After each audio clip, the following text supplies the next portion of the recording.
All right, perfect. Good evening, everybody. My name is Jennifer Allen, and I'm your host of Midweek Matrimony. And I am here with Kenneth and Miko Temple. Thank you guys so much for joining me tonight. Thank you for inviting us. Yeah.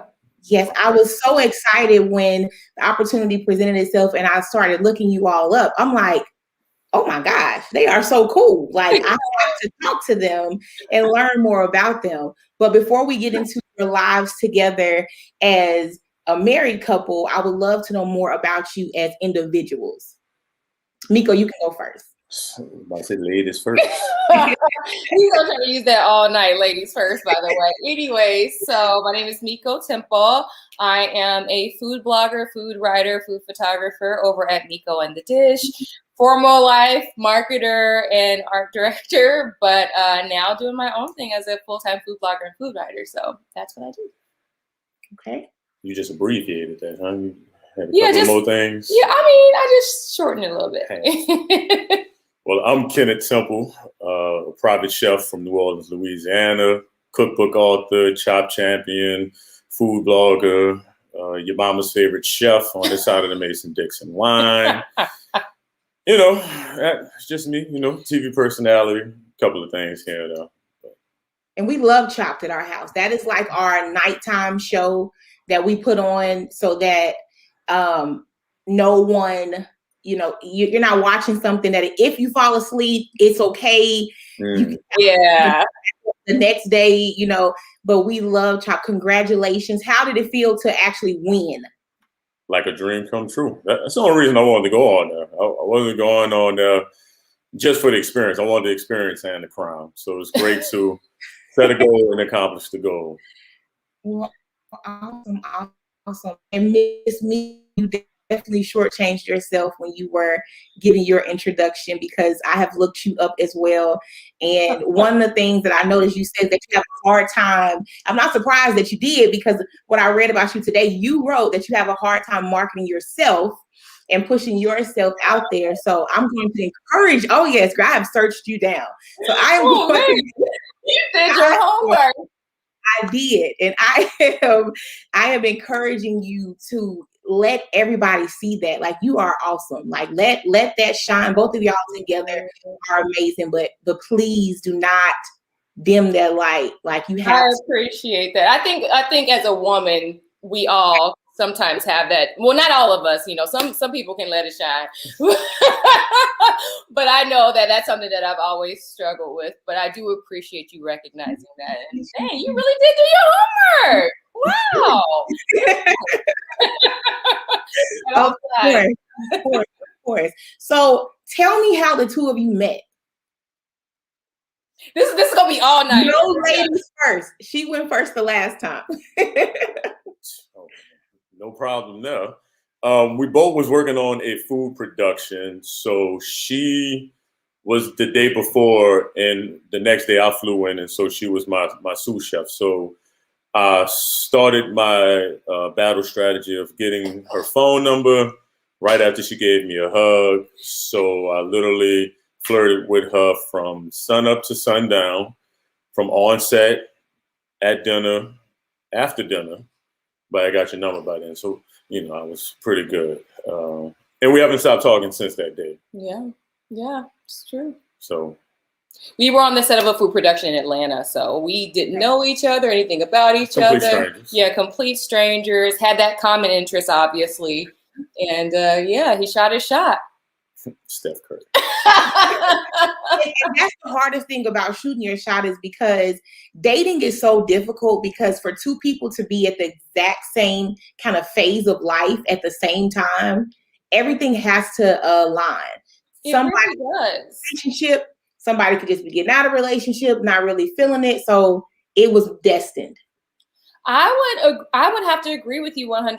It really did feel destined because first of all, Kenneth, and I'm sure we'll talk about this more, Kenneth is not what I imagined myself being with. Yes. As far as I was on this corporate America track, headed up the ladder, right? I am living in Minnesota, nowhere close to Atlanta or the South. Mm-hmm. or New Orleans for that matter, which is where he's from. And I, by happenstance, decided to take a leap on myself. I had to make a self decision to do that.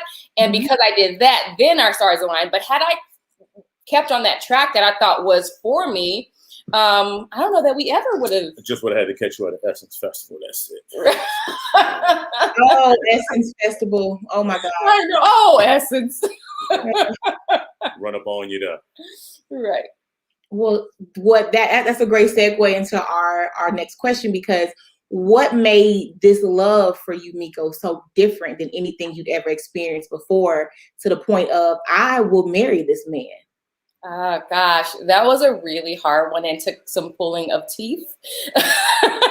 Only because, like I said, I had this other vision. Like, you know how people write out the things and what they expect. And, you know, Kenneth is like the complete opposite in the best way. So what was different is how he approached. Like, I have never met anybody who was so confident about what they want. Like, he had to know what he wanted up front, and he made me feel like I was like it, like I was that, and no one had ever made me feel like I was their dream girl. And so that was one thing that was like, oh, he's really into me. Like, this feels nice. You know, we kind of punish ourselves and get in relationships where we feel we have to cater to our partners, and it's often at our detriment. And he just made me feel like I was a queen. I mean, literally. And so that was one thing. Then another thing, like, I came with a whole bunch of baggage, honey. So I had a whole lot of past hurt that I hadn't dealt with. Kenneth, because he knew himself, was able to recognize that. And in the very beginning of our relationship, his whole approach was like, get yourself right, because you won't be any good for me if you don't get yourself right. So he would like call me and we would talk for hours, but he would pray for me. And he'd be like, how is your recovery? Like, how are you doing? How's your progress? And I'm like, who is this person? Like, no one has ever cared about me being well, me being in a mental space and prepared to embrace a relationship, right? You just kind of jump right in and hope for the best. But he was like, you know, I'm here with you side by side. And when you're ready, I'll be here for you. And so that was different. And that was what kept me around. That's what keeps me around. And that's what helped me open my eyes to that, looking outside the list, right? Like, just exploring, like, what if this guy is the real deal? And he is. Damn right. Well, Kenneth, what was it about her? So, well, let me say this. Is that the type of man that you were with anybody who you would have come in contact with? Or was there something particular about Miko that brought that out of you? I guess that's a twofold answer. First, I had started believing like 5 years before meeting Miko that I need to start hustling like a husband. So I had already started locking my mentality on stop the wild card dating. I'm just, that's PG. That works. Yeah, that's safe. Yeah. So stop the wild card dating and start individually dating women for who they were, giving them a chance, learn more about self. So as I went through those relationships, I learned about myself and likes and dislikes. So hustling like a husband, instead of always writing a list of what my partner I wanted, I wrote the list of the man I would be to get the partner I wanted. So I got my mind right first, so that once I was able to identify Miko. I mean, I'm a vibey person, so I interact with energies very well. And she gave me a hug when we first met, and I felt this zap in my gut, and I was like, "Who the hell are you?" So let me find out. Yeah. So I already was in the right mindset of, when I find her, I'll know. And when I found her, she got stuck. And the reason why I asked that's a great question. That's a great answer, because my husband and I, when we dated, we've been married for 10 years. Yeah. And so it'll be 11 in July. And to put into perspective, I am 34. So I have been married for the bulk of my adult life. Yes. And because we were young when we met, we broke up for a little bit. And one of the things that my mom told me was, she said, he is a good man because he's a good man. That had nothing to do with you. So he's going to be good to whoever he's with, because that's who he is. Yeah. And so, because I went through a phase where I'm like, do I really want to be tied down? Right. Right. And then she's like, let me tell you, this is not normal. This situation that you're in here is not normal. You might want to get it together. And I'm like, wow. Oh, okay. To say I called him up.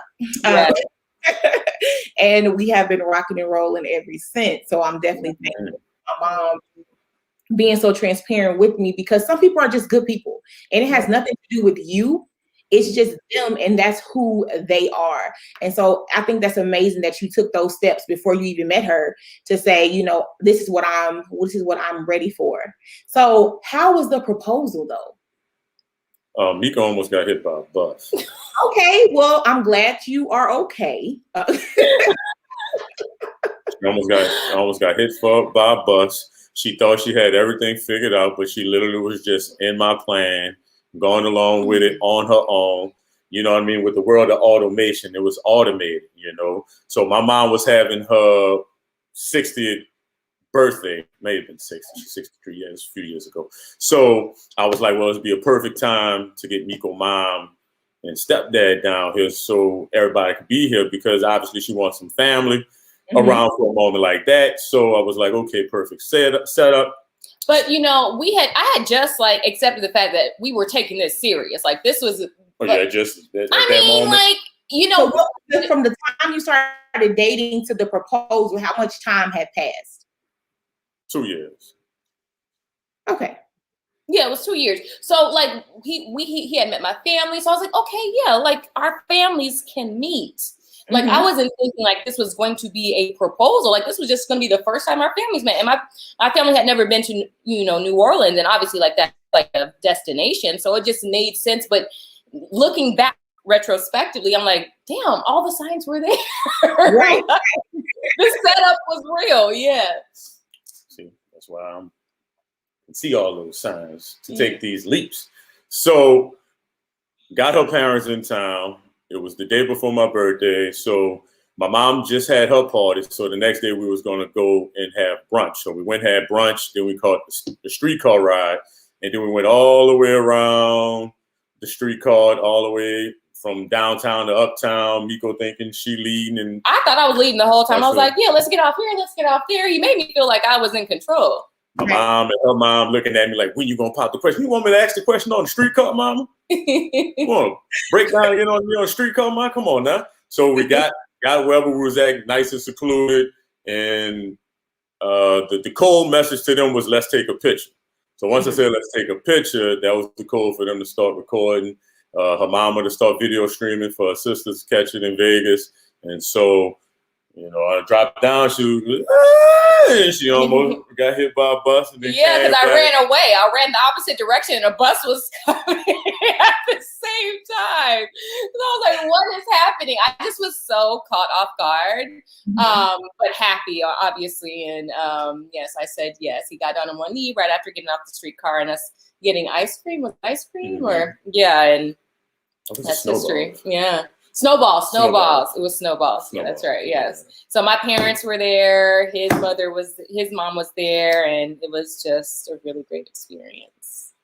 Oh, that is so sweet. We were one of the discussions that we've had this week is that 1 in 3 women actually dislike the way they were proposed to. Like they had a horrible experience because it was not what they envisioned. So you are not in that number, which I thought you were going to say 1 in 3 women get hit by a bus during the proposal. Damn statistics. Damn statistics are there. 1 in 3 women get hit by a bus when they get proposed. New stat, right? Yes. That is amazing. Getting engaged is so fun, especially when you are genuinely surprised. There are very few moments that are where it's such a good surprise where it's like, oh my God, this is great. Like this feels good. This feels great. So how long were you engaged before you got married? I gave 12 months. He did. He gave me a timeline. I knew she was going to procrastinate, drag this thing on. We probably still just be jumping the broom. He's probably right. Yeah. Once he proposed, he said, "You have 12 months to make this happen," and that's basically how it went. Yeah. So backstory: we had been long distance the whole time. So yes. She was in Dallas, I was in New Orleans. So neither one of us was moving until this thing was official. Yeah. Yeah. We didn't move in together until after our wedding. Yeah. Yeah. So what made you choose Dallas over New Orleans? More opportunity, more wealth, more expansion. You can always visit home. Yeah, we would both be having to start over regardless, being that we're both entrepreneurs. And Kenneth was actually itching and ready to leave New Orleans, but Dallas was not on his radar. And I was staying in Dallas at the time. So I had to basically build a business case as to why Dallas was a great place for his business to relocate. And that's kind of how it happened, is I had to pull up the tricks. No, the trick was, I'm not moving to New Orleans. You moving. That was the trick. That too. We are. Yeah. I don't remember none of the PowerPoints she talking about. Business structures and advancement. I definitely was throwing stats at you. That definitely happened. All I heard was, I ain't moving there. You better get on a good foot. That might have been in the I love New Orleans to visit, but New Orleans as a permanent residence just felt like, and also here's the other deal. Like, we wanted to make sure that we had balance as far as like support. So my best friend is here. His best friends were here in Dallas. So it felt like, okay, we have a support system here. You're starting over in a place that has a lot more opportunity for you. It just made sense. I remember this business case. I built a case. I remember the threat. So the strategy worked out. It worked. One of the things I saw on social media today actually was it's a debate going on. This woman said that she wanted to start a new business and that her husband told her that she needed to basically present a business plan to him before he would invest. So of course, the internet has ripped it to shreds saying, why should she have to do X, Y, Z to get him on board? And for me, I agree with her husband simply because as an entrepreneur, my husband is not. I have started and stopped a ton of businesses before I found success in Just Elope. So our elopement company started in 2017. And since then, we've booked over 200 weddings. We've done all these great things. It's been fun, great. But before that, I have done a ton of random things. A ton of things. And so by the time I got to the Just Elope phase, I think he was kind of like, what else is it now? Like, and so I definitely, of course, was going to support whatever it was. But I think that had there been an overhead and there needed to be some type of investment, I think it's only fair that the other person needs to present their case. Do y'all agree or disagree with that?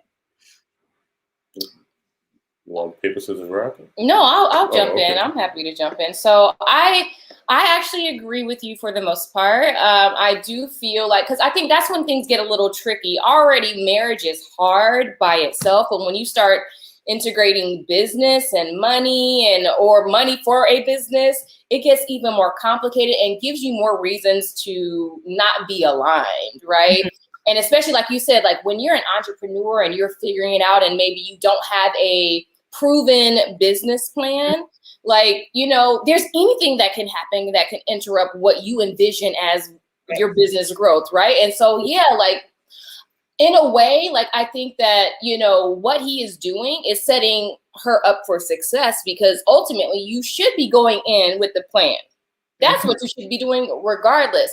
I do also think though that sometimes it just depends on how it's presented. Like, what is the language you're using when you're proposing, like, that you get a business plan? Does it feel like support, or does it feel like, I'm another person that you work with? Because the reality is we marry. Right, correct. So you have to approach it delicately. I think just a little bit more delicately than you would a random Joe Schmo that you're investing in off the street. And that's just the way that it is. It's the dynamics of your relationship. But I don't think it's wrong for him to be proposing that she has a business plan, because she should have one. Yes. If she's starting a business. Yes. Yeah. Even if it's just vague. Like tell me what you envision this being. It's so easy to want to start things and jump into it. But when you start, for me, what was kind of frustrating in the beginning, and it, of course, only made me better, my husband was asking me questions that I did not know the answer to. And so I'm like, why are you stressing me? Like, yeah. But in reality, it's like, these are valid things to consider with what you're trying to do. And a lot of the times when we don't know the answer or we feel uncomfortable, we tend to want to deflect and, and act like we're being attacked, when in reality, we're not attack, we're just being held accountable for what it is that we're trying to do. Kenneth, what about you? I would say first, what's the backstory in their relationship? Is that how they structure their relationship? That's first before that comes up. But somebody has to have that business savvy to make sure the other person isn't going off the deep end.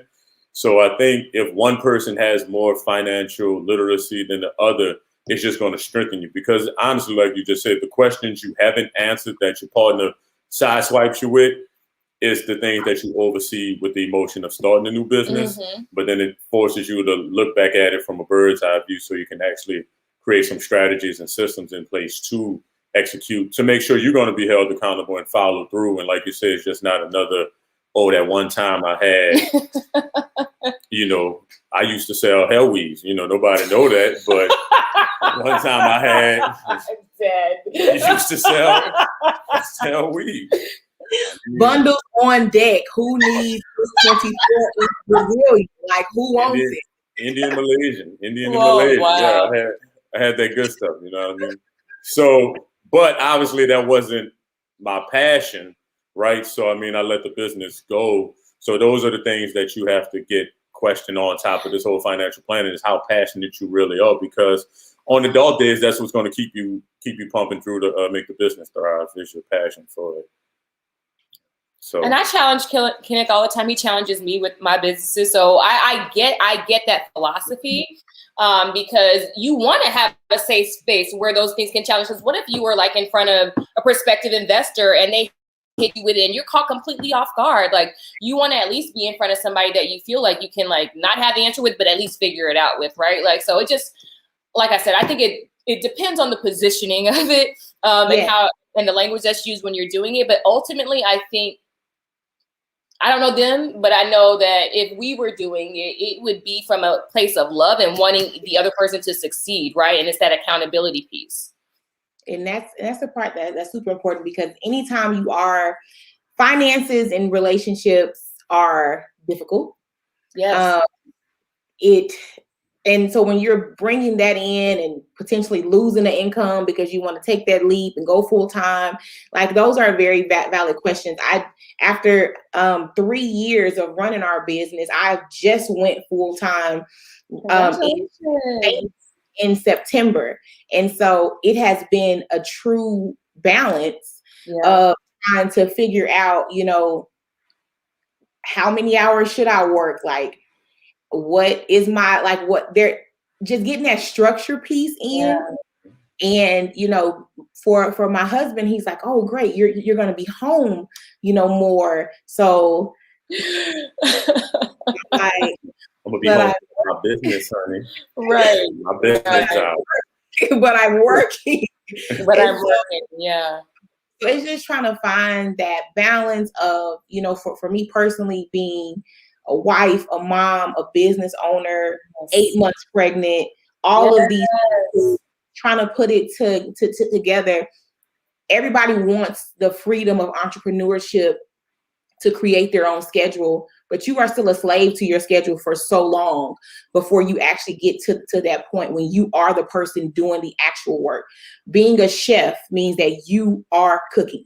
Yeah. So, Shopping, planning, washing dishes, prepping. Yeah. you are not as in control as people think, that, oh, I can just do. Yes, you can control, some elements of it, but there are still so many things as being an entrepreneur couple that I'm sure that plays a role. So with that being said, with all the craziness that you both have going on, growing your own brands, how do you keep the romance alive between the two of you? Communication and running away. Go and find some place to get a change of scenery and go experience new things. I think sometimes you get stuck in your regiment that you just get in that mundane cycle of this is what we do, but I'm spontaneous. So I knew the woman I married had to be spontaneous too, because I just have to be like, let's go. Now COVID didn't slow down the opportunities to just just jokes on you, but there's options to always get away and just have new experiences.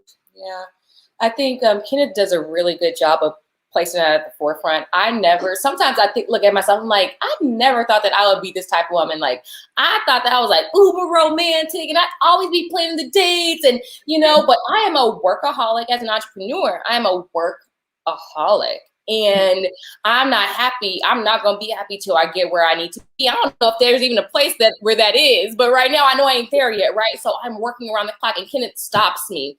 And he is the balance for me. And he makes sure like weekly, like without fail, we go on our date night. That's so important. Yes, it's so important. And sometimes like I'd be like, oh, I need to finish this thing. But I'm like, you know what? He's right. Like I can step away from my husband. So if anybody, it's important to have somebody like we both have priorities like within this relationship that we're responsible for. That I feel is his responsibility and it needs to exist. And I need to fall back. And when he's ready, when he's like, it's time, like be ready to go. And so like, yeah, he's the one who's like, okay, it's time to check this box. And I appreciate it because, otherwise I probably would be running myself ragged and not thinking about those special moments that we need to share in order to keep our romance alive. And he helps make sure that stays at the forefront for us. So I think it's important for anybody like that. Like somebody's over finances, somebody needs to be over romance. Period. Yes. And it needs to have a plan. Anytime you start talking to people about, intimacy and date nights and that sort of thing, so many people have this misconception that once you get married, that certain things should just flow.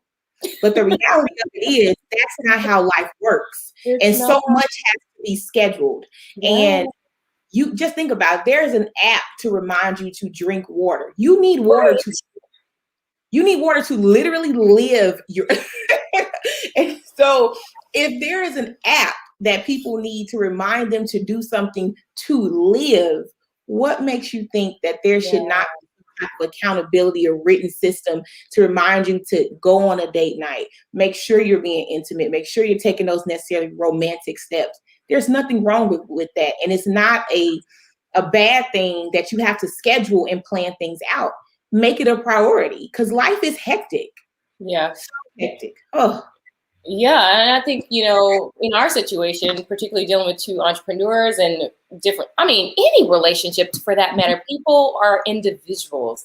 They have their own, even though they're a couple, they have their own individual lives, their own jobs, their own priorities. And sometimes there are seasons that you go through where those things just don't align. So scheduling in those seasons, because that's not always the case, but in those seasons, it's important to make sure that it's being prioritized. Zaylee! What up, Zaylee? Baby? But yeah, prioritizing, that piece and leveraging tools to help keep it top of mind is normal and it's okay. You know what I mean? And to Kenneth's point, like spontaneity can still be a part of that equation. Like in the midst of scheduling, you can still be spontaneous. So don't completely feel like that, takes that like freelance element out of it. Like, no, you can still have all of it. Yeah. And you can still have surprises in the schedule. Yeah. That's the fun of it. I think how I approach our relationship is that either I can sit here and be like, well, Miko works a lot. I wonder when we're going to have a date night, and hold that in, or I can be an action taker and be the action I want to see. I think too many people in various spots of their life, they wait for things to come to them instead of going and get it. So if you want love, give love. If you want somebody, because how we was raised is two totally different ways we was raised, right? But in New Orleans, we always speak. Good morning. How you doing? What's up? She kind of like, hey, baby. And I need these luscious good morning, you know. So instead of me saying, wow, Miko never speaks in the morning, I started, good morning. Good morning. How you doing? Good. So I set the standard that I wanted to have. So now it's a part of our relationships. But I think too often people hold in what they desire instead of taking action for what they desire, and thus they end up unhappy and in a bad situation, and just taking something that they have the power to change, but they just got to be bold enough to go for it. I mean, I think a lot of things in society has caused people to be very distracted from self. There's a lot of things out there, people trying to be other people when they really won't work for them. And like I said about the other couple, you never know those people's backstories. So it's best for you to know who you are and to, act towards the things you want to see in your relationship, in your life. Don't just, oh, well, I could address it. Communication, that's the biggest thing, right? Communication, right? People don't communicate enough how they feel. I feel played, like you just told me that. I love that you told me that. Like, that's why we say you heard me so much in New Orleans. I just want to make sure you heard me when I just said that statement. Hear me. Right. You heard me? Yes. And I tell her that, hello. Yes, honey. All right. Then I leave it alone. Another really big thing is setting realistic expectations of being realistic with the person that you're with. People so often get married and they expect things to change once you get married.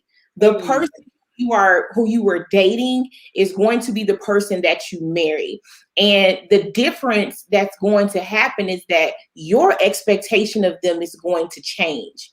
But who they are as a person is going to remain. So if you have not had those conversations about what do you envision your husband as, or as your wife? And we're not talking superficial things like, oh, I want you to be nice to me. I want you to know, you need to be able to say concrete, tangible things that the other person can do to make you feel secure and comfortable in your relationship, and be realistic. You cannot base your marriage on Instagram, the internet, uber-rich celebrities. You cannot, because, sweetie, everybody's husband cannot afford a Birkin bag. That is not a everyday purchase. And the whole debate was going on about, Chanel bags and Birkin bags and that sort of thing. And if that's where you all are financially as a couple, that's awesome. But you need to be realistic about what your spouse can give you and what you can give them, and meet them where they are. And just know that if you marry somebody today, where they are today, and you're marrying them based off their potential, they may never grow to be this person that you envision them to be in your head.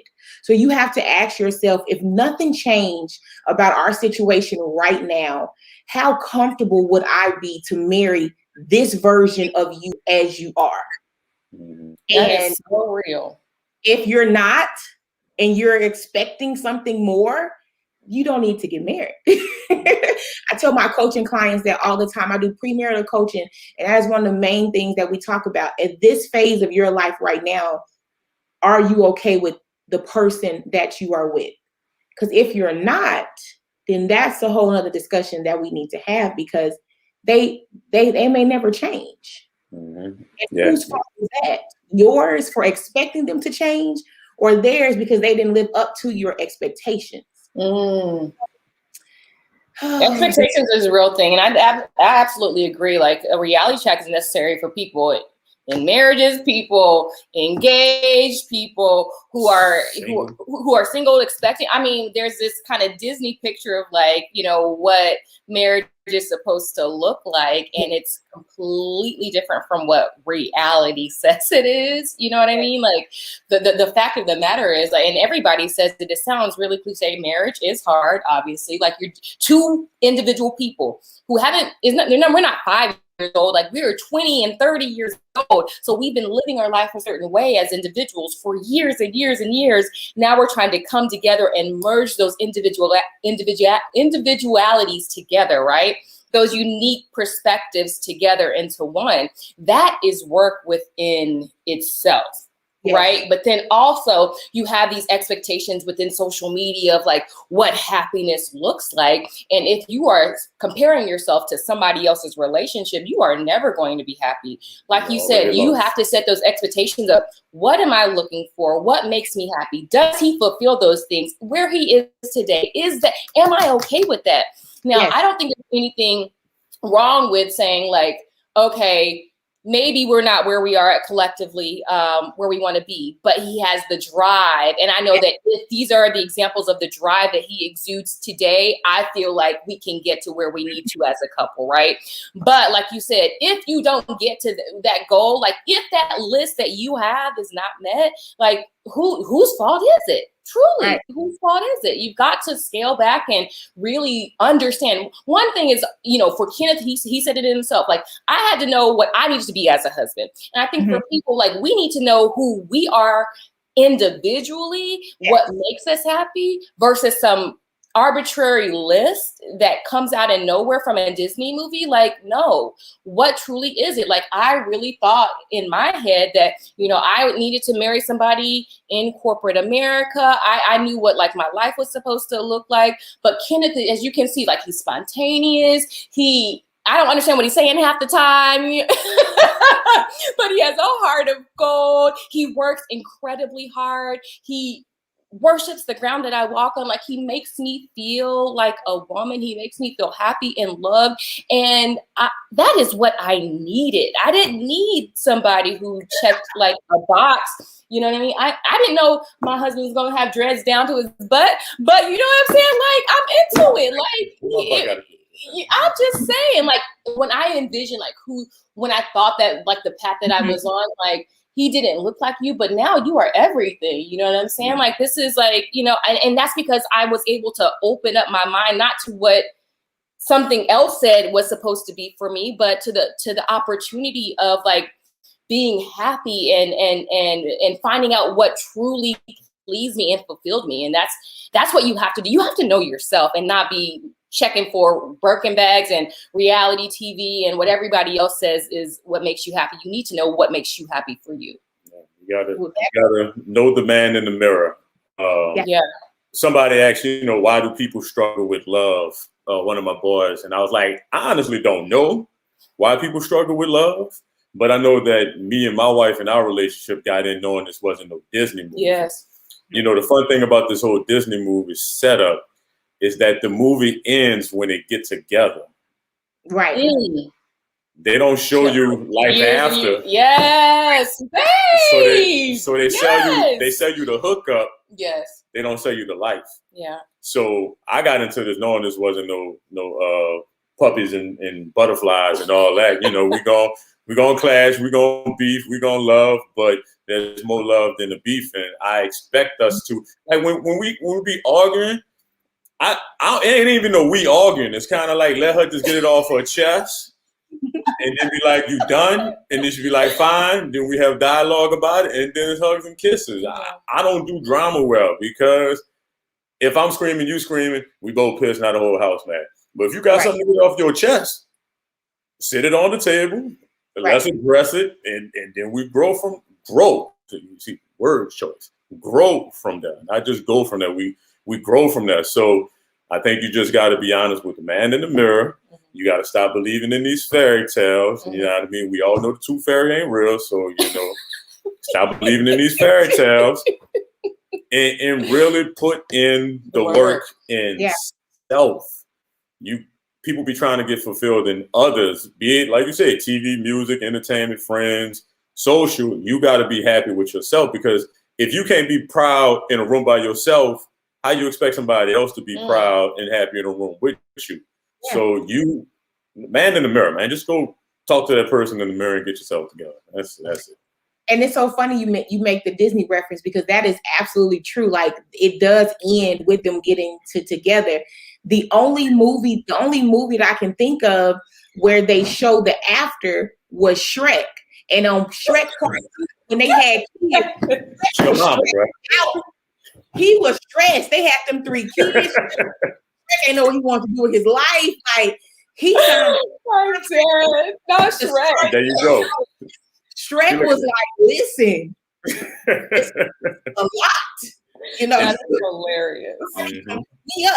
And so, but you are absolutely right. The average movie does not show that second part. And it's so funny, because when something finally did show that part 2, it showed how real life actually is. Like, this is happening. These kids need to be fed, and they're running around. And I'm stressed. I'm stressed out.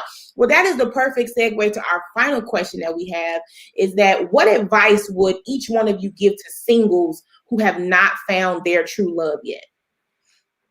I would just reiterate what we said already. And everybody said this is an unprecedented time, right? Like, this is the time. You will never have another time like this potentially in your lifetime where you are forced to sit still. Yeah. Right.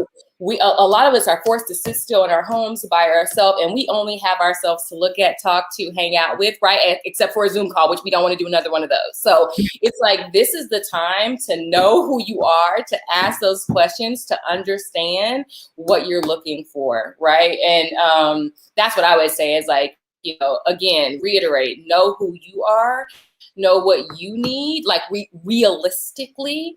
And then from there, you can start, reaching out. And then I would say, be open-minded, if it doesn't fit, what you had envisioned as the mold, like, that's okay. And even if the person that you're open-minded to isn't right either, just every time you make an encounter with somebody, it's an experience and it's a learning opportunity to either say that element is for me or that element is not for me. And you just continue to build and learn along the way.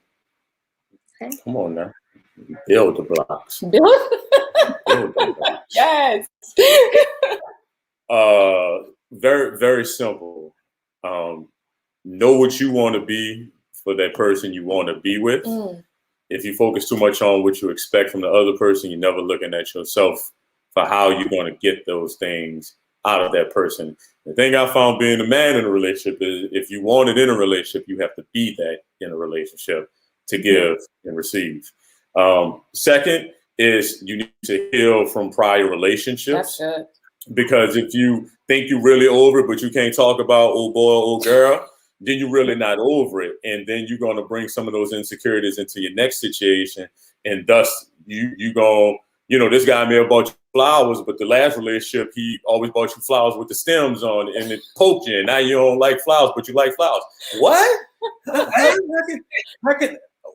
I don't get it. So those little things, they have a way of popping up that show up at the weird time that can genuinely take you out of a good situation just because you haven't dealt with your past situations. Yes. And then the third thing is, you just got to be honest with yourself, and don't be upset if a relationship don't work out. I mean, it's just building blocks. Life hands you lessons, not losses. But if your mentality is on losses, then that's all you're going to get. If you focus on a lesson, because every time I finish dating somebody, I would take a hiatus for myself just to reflect before moving to my next one. But some of us go, we break up on a Friday, we go to the club on a Saturday, we got a new babe. And then that babe, 6 months later, it wasn't nothing. You're repeating the cycle with the same character, but because you haven't dealt with that pain from the last situation. So, and the right one out there for you, I mean, if you really want that type of relationship, you got to become that person for that relationship. That's all I can say. So nobody can get a promotion without showing their true value before getting promoted. Ooh. And then once you get promoted, then you got to still apply the same things you learned before you got the promotion to get promoted. So life is full of prerequisites, and we unfortunately don't learn from prior situations to make our today and tomorrow better. Because we think they're separate. And the last and final thing is that. But wait, there's more. This is a good one. Things rarely come in the form that you expect. So you have to be open. Your antennas got to be up so you can identify those things as they come. Because, like I said, when we met, I was going to Atlanta just to film a food show. I didn't think I was going to Atlanta to meet my wife. But I was open enough. My antennas was up because I was confident in self and knew what I want. So once I met her and we had good conversation and that vibe was there, just kept building, right? I didn't play games with her and be like, oh, yeah, she cute and all that. But, she live in Minneapolis, whatever. I identified what I was looking for. It came totally left field, but I found it and I was able to identify it. So things seldomly come tall, dark, and handsome, and end up coming light-skinned with locks from New Orleans, and you can't understand the thing you stand. It just happens that way. But if you identify that, which you really at the core, then you'll be able to catch it. I mean, that's for jobs, where you live at, kind of car you drive, what you're gonna eat. It just seldomly comes as you think, but the whole experience always works out for you. I'm done. That was so good. Okay. When you load the dishwasher, do the silverware go up or does it go down? Oh, what do you say? Up? I actually say up to. What is the consensus? What do people mostly say? Down? What about knives? Oh, knives. I think probably knives go down because the sharp, but no, knives go down, and I think forks and stuff go up. Oh. So Kenneth, you're up on everything. Yeah, because if it's down, you got the little grace. The grace ain't gonna let all that water pressure hit it like it could if it's pointing up. But then also, you should be able to identify the knife and just don't stick your hand in there. You just, that's a knife.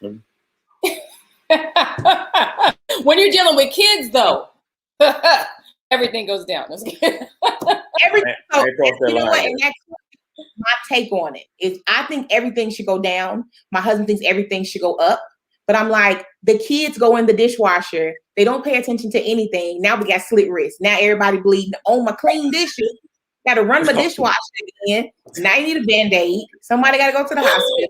Like, all this could have been avoided by putting the knife down. If nothing else, knives down.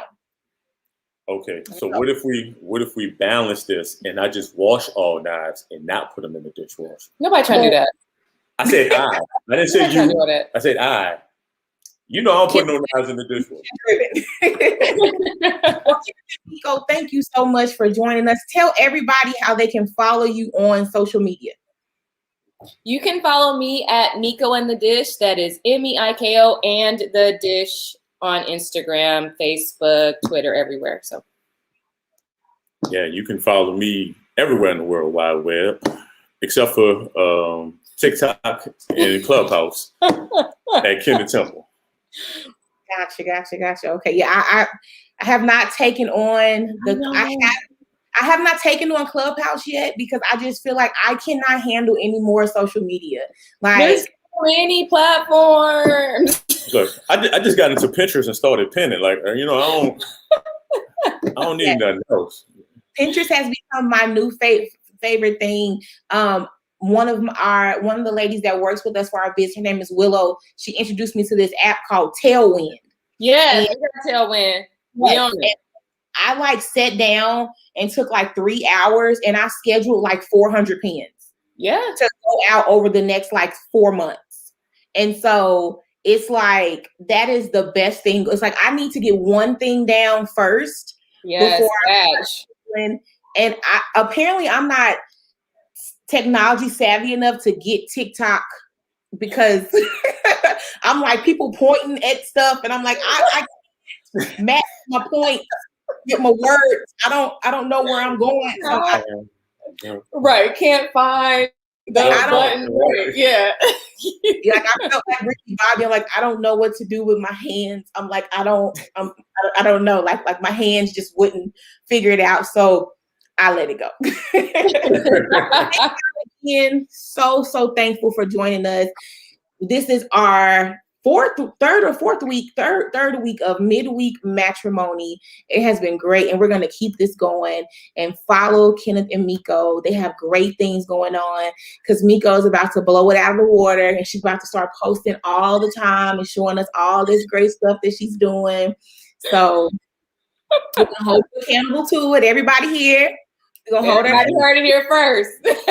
Hold it accountable. All about accountability. That's right. Accountable to it. So thank y'all again for joining me, and I really appreciate it. And to everybody that tuned in and commented, thank you so much. This will be posted on our Facebook page and our YouTube and our Instagram in about 30 minutes. All right. All right. Thank you for having us. Thank you, Have a good one. Jennifer. Bye.